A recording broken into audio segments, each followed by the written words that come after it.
ছেলেরে প্রশ্ন করে, তোর কাছে তোর বউ বড় না আমি বড়?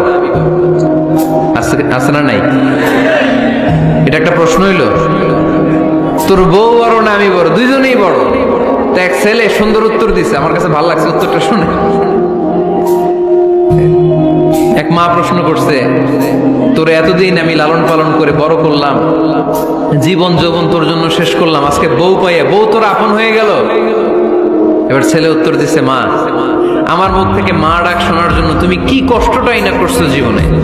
10 মাস আমারে পেটে ধারণ করলা, খাইতে পারো নাই, বমি করছো, খালি ওষুধ খাইছো, তোমার পেট কেটে আমারে বের করা হয়েছে, 2 বছর আমারে দুধ খাওয়াইছো, পেশাব পায়খানা পরিষ্কার করেছো।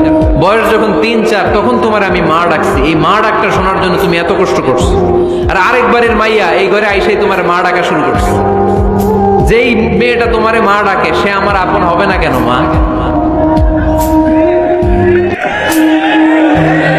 ঠিক কিনা?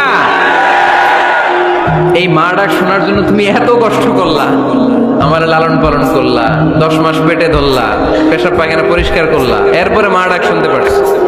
আর আরেকবারের মেয়ে জানা নাই চিনা নাই এসেই তোমার ডাকা শুরু করছে মা।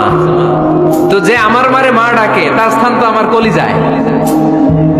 ঠিক কিনা?